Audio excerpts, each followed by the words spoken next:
Hazırda täze lüks diýilen marka peýda boldy. Ola mundan bir näçe ýyl odal, daşda däl. Koreýanyň belli tanalýan Hyundai tarabyndan. Ol hem bolsa Genesis.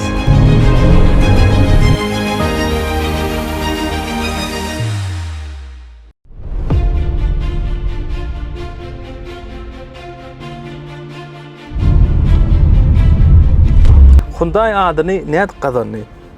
Arzan, amatly eletrikli maşinlary çykarmaklyk bilen. Emma bi prestijiň tersidi. Prestij bir näçe ýyllaryň dowamyny ýokary hil görkezmeklik bilen gazanylýar.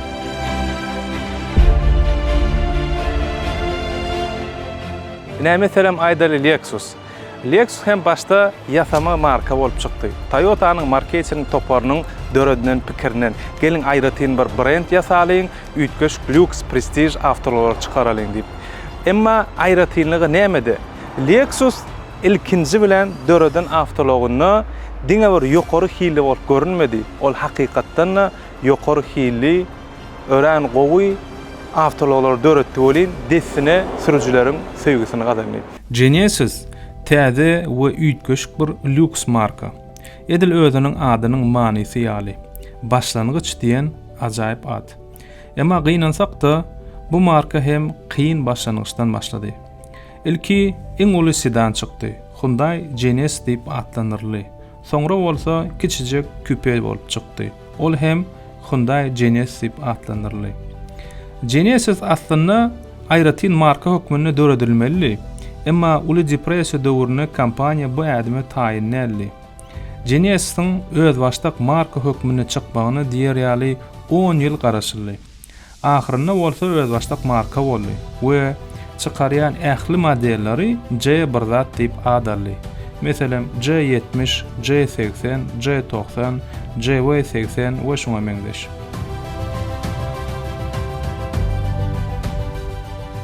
Ine bize ýam diýsen 13 ýylyň dowamyny awtolaryň sowdasy bilen meşgul bolup gelýär we öz tejribemizden gelip çykyp ine şu gün Genesis barada görüň bermekligi makul bildik. Näme üçin hut şu wagt? Gelin seredin. Hyundai öňem gowy awtolary öňürýärdi. Emma soňky ýyllarda ähli awtolary bir hiljek bitewleşdi. A Genesis bolsa üýtgeç zat çykarýardy. Onu hem müşteriler gördü. Statistika seredemizde şu ýylyň 6 aýyna Lexus öz satyşyny 7 göterim artdyrdy. Acura hem 7 göterim, Mercedes-Benz 12 göterim, BMW 2 göterim, Volvo 4 göterim.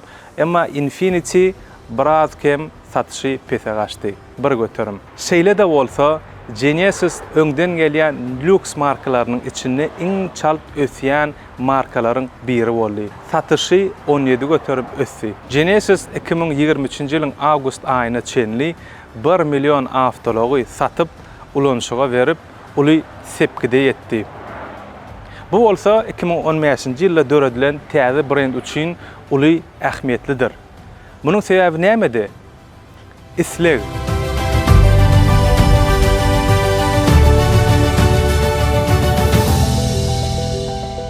Hiç hilek şüphe ýok. Genesis J80 bugünkü gün hakyky bir lüks awtolo. Onu owadan ajaýyp proporsional guruluş, iňçe jikme-jiklikler we güýçli görnüş bar.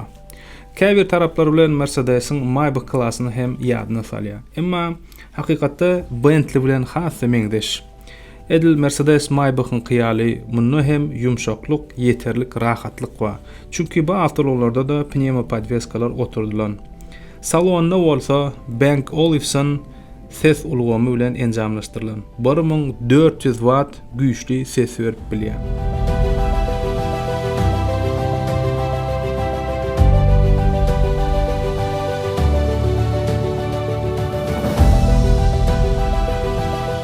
Hyundai'ň iň uly tapawdy onuň adamlary boldy. 2015-nji ýylda kompaniýa uly ädim etdi. BMW'nyň meşhur M seriýaly sürüjilik awtologlaryny 31 ýyldan bäri döredip gelýän Albert Biermanny işaldy. Hyundai soňra Bentley'niň öňki dizayn direktori bolan Luke Donckerwolky hem öz komandasyna goşdy. Onuň ýygyry 12 ýyl Lamborghini'nin dünýäde iň täsirli brend hökmüne tanalmagyny uly rol oynan Manfred Fitzgerald Genesis'in baş direktori boldy. Olar öz işiniň ustaatlaryny çağırdylar we bir ýerik jemlediler.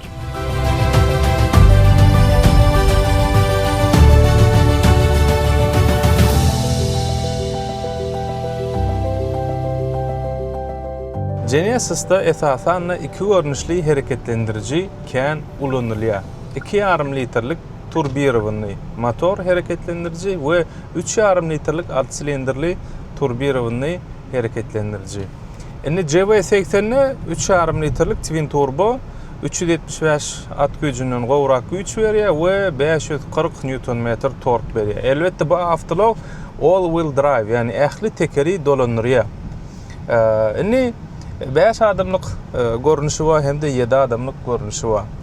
İçinin salonumuz var da aydamızda hakikaten ýokary hili materiallar ulandan koja napy, ähli sidyenýalarymyz, torpedalarymyz, rol, obşivka dwer hemmesi we ýokarymyz stoykalarymyz alcantara materiallan we elbetde 4 zonaly klimat kontrol her bir sürücü ýa-da aýdaly ýolagçy özüne göre temperaturany saglap bilýär. Onun naşary oturuşlarymyzy gyzdyrýan, oturuşlarymyzy sowudýan funksiýalar we oturuşlarymyzda masajlar ählisi elbetde ornadylan. Öňümizde torpedada ullukan soňky çykan golograma diýerler halk içinde ýa-da proýeksiýa bar. Yani öňkü aynamyzda senin gidýän tizliğini görkezýär we köçedäki şu köçede näýlik tizlik bilen sürülmeli onu görkezýär ýa-da özüň nastroykada näýlik maglumatlar goýasyň görsek şonu öňkü aynanda görkezýär. Kapılarymyzda elbetde orusçalap aýdamyzda prisoski dveri diýär, davotchki dveri diýär, şo zatlarymyz bar. Ýagny kapy çalaja ýapylsa, dogry ýapylmady halatyny özü çekip kapyny ýapýar. Hatda ki roluny özü günlüyor. Yani şu an yolda barýas, соблюдение linia, yani yoluny saklamak asistenti arkaly avtolog öz çyzygyňdan, öz liniýadan çykjak bolany roli gönmel halatda özü dogurlaýar. Sürücü üçin bir näçe assistentler bar. Eň merkezi rolumyzyň öňünde şu taýda datçyk bar. Şo datçyk näme diýär? Sürücüniň ýüzüne bakyp dur we ýüzüni analiz edýär, ýüzüne seredýär. Ýagny haçan neten ýa-da bolsaň gözüň şeýdip ýumulup gelýän bolsa rollykan bu avtomat şekilni tiskindirýär, ýani vibrasiýa berýär we ilki bilene çeýle çaşkagyň, stakançyň, kofýanyň surat çykýar da sen demala gardaş diýär. Ýok, ýene de şonu gaýtalasaň onu avtomat şekilni öz awarikan ýakýadanym tormoza basyp ýoldan çykarýar avtology. Elbetde gowy. Onun aşaryna öňki öňümizde bir avtolog bar ýany bolsa, bizim şoňa has golay diýip bar ýany bolsak, onu öňümüzdäki ýene halk içinde radar diýär ýa-da antiradar diýerler. Şoň esasyny pre-collision system. Şoň esasyny ol tormoza basýar we öňki avtolog bilen arany saklaýar. Yani has golay eltinok ýa-da sen aýdaly erkilen bolsaň ýa-da bolsaň hyýalyň bir ýere gidip görmedik bolsaň şonu baryp uraňok ol avtomat şekilde saklaýar. Eger de bir kere şu halaty gaýtalasaň, ýyzyny onu ýene de tormoza basýardanym avtology saklaýar. Indi ekranymyzdaky funksiýalar barada aýdamyzda bärde stroýny öz navigasiýasy kartasy bar. Barmaly ýerini bilmeýän bolsaň, ýoly köçäni bilmeýän bolsaň, onu karta basýan, barjak adresini ýazýan we elbetde ol sana ýoluny, marşrutyny görkezip berýär. Onun aşaryna kıbla diýen funksiýasy bar. Bu elbetde kıblanyň nirdeligini görkezýär. Namaz okujak bolsaň, namaz wagty gelen bolsa, kıblany ýerek seretjek bolsaň, şo taýyn görkezýär. Elbetde näme üçin? Bu avtologumyz Arap ýurtlar üçin öndürilen Halizi versiýasy. Başga Apple CarPlay ählisi işleýär Android Auto. Inni Genesis'in beýlik menülaryna seredemizde esasy gow menülarynyň biri bu da ene Mood Curator. Şu funksiýa gaty beýlik avtolardan tapawut edýän üýtgeşik bir funksiýa. Näýdäli komforta geçýäs. Eger da starda basamyzda näme edýär? Masaj edýär, aromatizatordan gowja ýys goýberýär we ýagtylyk şöhlelerimizi garaldýar we priýatnyja bir hiljek relaxing saz goýberýär dänim. Hakikaten komforty döredýär. Näme meselem? Basýas. Sesi gataldyny eşitdiňiz ýaly. oturguşlarımızda masaj başladı.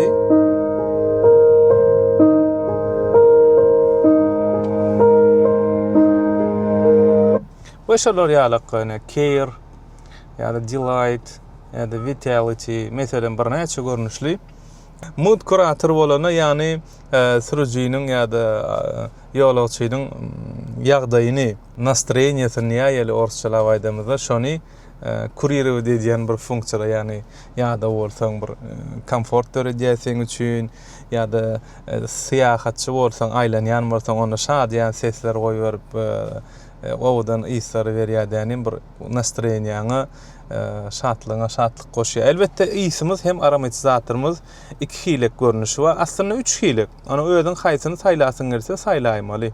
Giden funksiýalary bar. Ine gysgaçyk aýdyp geçelen klimat kontroly, ählik awtologda bolşaly, bularda da bar. 3D şorumlarymyz bar. Meselem 3D şorumy wataryny awtologyň aýlap 360 gradus görüp bilýärsiň. Ýerde näýlik sensorlarymyz ýerleşýär, ýerde näýlik assistentlerimiz bar. Ne şeylece. Ne car wash bolana ne daşary ýurtlarda awtology salaňda daşyny awtomat moykalar ýuwýar 50 därli. Şonu içine suw girmez ýalyk. Şu ýörükde car wash modu goýamyz, gowy aýnlar gysyp ykjam saklaýar, içine suw girmez ýalyk. Başga näme diýäs? Ne aýdaly passenger talk. Bu da bir gowy rejimlaryň biri. Passenger talk'a basýas. Ene Indi biz aýdaly awtologyň dolandyrjysynyň roluny saklap uly tüýzek bilen gidip barýar. Bu arkamyzda da çağalar we maşgalalar, ýolagçylar kim bolaýsa indi gürleşik bolamyzda sesimiz ýyzky ýolagçylar eşitler ýalyk näme diýär. Ýyzymyzda uly şeýle gürleşýär. Dogry gelem? Öňümizde awtolog bar ýa. Şoň üçin biz howpsyz gürleşer ýalyk şu mikrofonlardan sürüjiniň sesini ýyzky kolonkalardan berip ýyzky ýolagçylarymyza eşitdirýär we olar gürlerini elbetde bize eşitilýär. Şoň üçin passenger talk, ýani ýolagçy bilen gürleşmek diýen manyda berýär.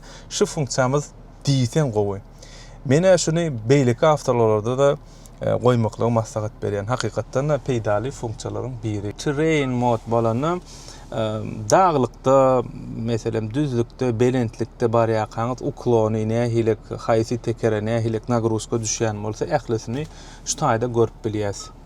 Elbetde şu görýän OLED ekranyňyz ýokary hili, gowy kaçtywada görkezýänler. Ýene bir belläliňine şu taýda ýolagçynyň özü aýratyn özüne meselem profil açýardanym öz barmak izlerini goýýar, öz parollaryny goýýar we başga sürüji oturanyny maşyny dolandyryp bilenär. We oturgujy seniň oturýan pozisiýaňy ýatda sakladýan, haçan sen özüň süreňde, sen özüňe haýsy ne rahatly, oňoýly ýagdaýda goýan bolsaň, şo ýagdaýda awtomat şekiline getirýär. Indi konsolymyzdan görkezip geçelim. Elbetde bärde ne hakykatdan tebigy agaç stavkalar goýulan. Ne şeýle ýapylýar, owadanca açýas, bärde biz provodnoy zaryadnik telefonu ýa-da awtologyň şeýle smart key açaryny goýsak, zaryad alýar. Iki sanak USB, iki sanak Type-C şeýlece razyomy bar. Bu elbetde serediň ine UVC, ultrafioletowy çyralary, ultramelewşi çyralary bar. Muňa basýas, gapyrjagyny ýapýas. Bu elbetde ultrafioletowy çıralar arkaly ähli bakteriýalary öldürüp arasalap berýär. Bärik açaryň goýýan, elligiň goýýan, kabel syýmlaryň goýýan, telefonyň ähli zatlaryny goýsaň, kän ellenýän zatlaryň şolaň wiruslaryny, bakteriýalaryny öldürüp arasalap berýär. Elbetde bu da bir peýdaly funksiýalaryň biri. Ona näşeri näserediň şutak.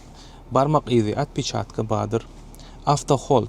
Bu eýem düşündirmek gerek. Ählimiz bilýär o funksiýalar we ene joystickimiz şu bizim ekran menümizi dolandyrýan joystickimiz öňe iza we şeýle çepe sağa dolandyrýar. Üstüne basmak arkaly ene şeýle funksiýa girip bilýäs. Salonyň içindäki aýnasyny elbetde arka kamera arkaly elektron hem arkada näme bolup geçýän görüp bolýar.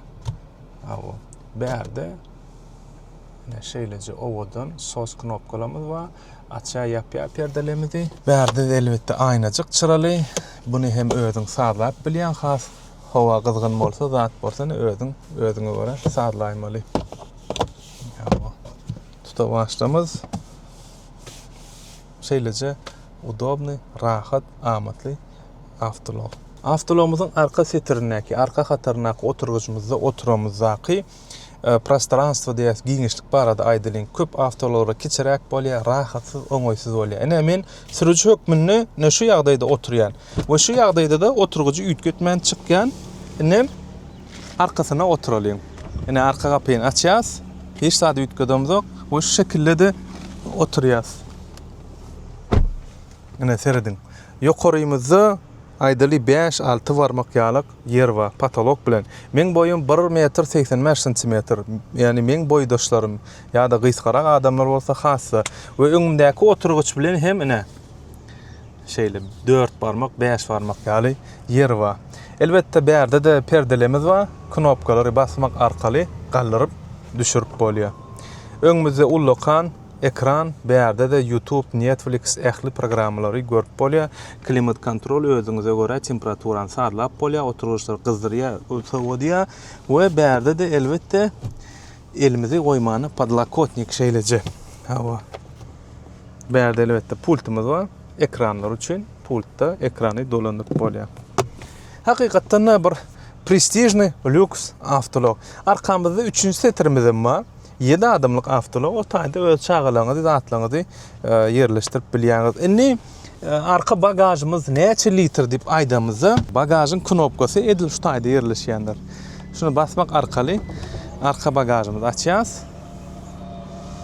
Bu elbetde ne çağaňyzyň kolyaskasy diýene diýdi giden zatlar goýup bolýar. Egerde 3-nji setr, 2-nji setrimizi ýatyrsak, hasa epesi boş yer dörýär. Indi seredin 2-nji setr we 3-nji setr oturuşlary knopkalar arkaly elektrony basmak arkaly gallyryp düşürip bolýar. Hatda iň soňky setrдäki oturuş üçin hem klimat kontrollamyz bardyr. Bu 4 zona däli, получается 5 zonaly klimat kontrol. Hawa. Elbetde aýagyny gymylatmak arkaly açyp bolýar, knopkany basmak arkaly açyp ýapyp bolýar. Giden arkasynda kameralar var, spoilerimiz var, arka çıralamyz görüşimiz ýaly owadan awtolog.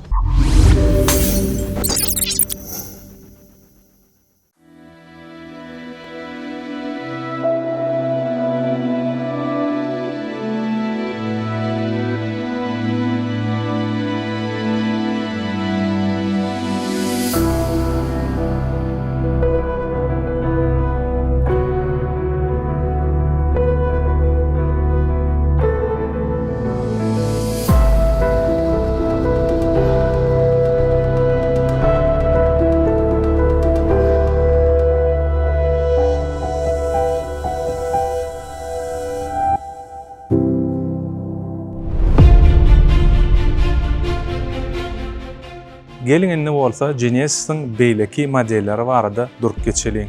Ilki bilen uly raskoşny sedany barada aýdamyza, bu görýän modeliňiz J90. Elbetde ähli renkleri hem bardyr. Ak renk, qara renk we beýleki renkler.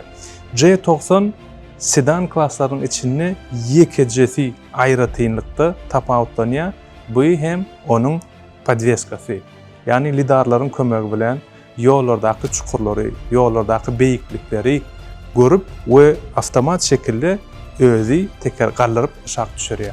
Yani ýolagçy bolup içine oturup gidýärkäňiz, awtologyň teker oýnan halatyna ýa-da çukura gaçanyna hiç ileki närahatlyk bolmaýar. Diýsen komfortny, rahat awtolog. We onuň aşary noise cancellation, güýçlendirilen şum izolýasiýasy, içinde oturanda daşynak sesleri absolutny hiç ilek eşdeňär. Bahas barada aýdamyza bazarda $91,000 başlap $100,000-$102,000 çenli ortalyk bahalary. Bu görýäniňiz orta klassdaky sedan J80 diýip atlanylýar. 2 görlüşli motor bilen gelýär. 2,5-lyk turbo benzin we 3,5-lyk turbo benzin. We görşüňiz ýaly J90 has uly bolýan bolsa, ne orta razmerde J80 klasy hem bardyr. Bahas barada aýdamyza bazarda ortalyk bilen paket ýagy bilen şular ýaly maşinlar $57,000 başlap $78,000 aralygyny komplektasiýasyna görä. Bu görýäniňiz premium, kompaktny, kiçi sedan J70.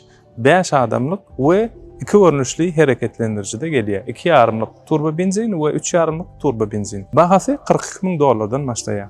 Genesis kompaniýasy elbetde beýleki dünýäniň öňde barýan awtolog öňürjilik kompaniýalarynyň hataryna elektrik awtologyny hem öňürýär. We ine ilkinji elektrik awtology JV60. Bu görýäniňiz sedan JV70. JV80 elbette 3 qatar oturguç 7 adamlyk. Eger has uly bolýan bolsa, onu 5 adamlyk görnüşi bar. Elbette bu JV70. Motor barada, hereketlendiricisi barada aýdymyzda 2,5 turbo benzin we 3,5 turbo benzin gelýär. Razmeri barada aýdymyzda ne görüşiňiz ýalyjak, kiçiräjik Lokan premium klassaky şolary ýalyjak SUV diýsen owadan. Bunu men özüm aldym. Nomerjygy näde?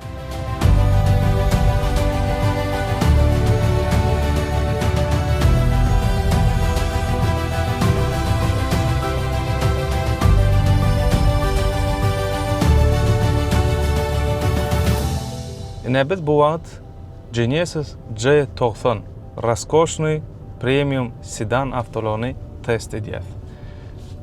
Bu avtolog barada aýdymyzda berde de 6 silindrli 3,5 litrlik turbo benzin we hereketlendirici motor bar. Emma 48 voltlyk Y supercharger hem oturdulan. We şoň üçin bu avtolog 409 at güýjüni berýär we 549 Nm tork berýär. Bu avtologyň arka tekerleri 4,5 gradsa çenli öwürlýär. We ol hem avtologyň uzynygyny seretmeden öwrümlerde öwrülmesine uly ýardam edýär. Ýani manewrynsyny hasy artdyrýar. We onun naşary bu avtologda pnevmo podveska otyr. We bu pnevmo podveskanyň aýratynygy nämede? Bu avtologyň lidarlary ähli kameralar bilen birlikde bir hatarda işleýär. Ýagny avtologyň ähli lidarlary we kompýuterlary ýolaky, çukurlary, belentlikleri öwrenýär, skaner edýär, görýär we kompýuter arkaly berik buyruk berýär. Bu avtologyň podveskasy yarım düým tekeri avtomat şekilde galdyrýar ýa-da düşürýär. Hatta has çukur ýa-da belent ýerler bolanda bir düýme çenli galdyryp düşürýär. Ýagny kuzov avtologyň kuzowsy gymylanýar, emma tekerleriň özleri avtomat şeklinde ýokary aşağı oýnaýar we avtolog ýolda sürýärkäňiz göni rahat hiç ýere gymylanman bir komfort döredýär siz üçin. Şoň üçin sürücü üçin we esasan izaky pasajerimiz üçin has rahat komfort avtolog şu. Bu funksiýa aslında Mercedes Maybach klasslaryna kän ullanylýar. We mesela Mercedes S680, 580 ýa-da beýleki Lexus LS mesela şolary ýaly lüks segmentine sedanlarda şu tehnologiýalar ullanýar. Emma ol avtologlar bundan has gymmat bahasy. Indi men şahsan öz tejribemden gelip çykyp şeýle diýip bilýän. JV80 uly crossover avtologyny 6 aýdan gowrak dolandyrýan we G90 şu sedan onun ençeme yumşak. Yumşaklygy hakykatdan da kän tapawut edýär.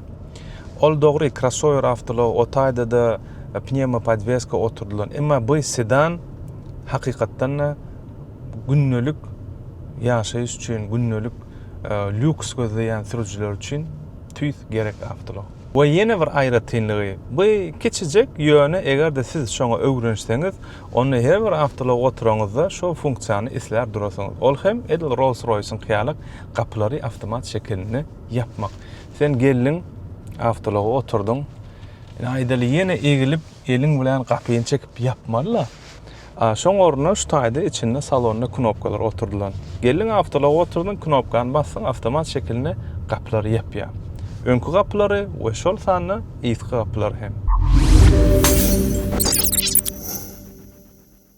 Ene 2015-nji ýylda çykan täzece lüks brend. Soňky 10 ýylyň dowamyny şular ýaly awra ýetip we şular ýaly ýokary hili avtologlary öňürüp müşterilere hödürläp bilýän öz boluşly aýratyn Genesis.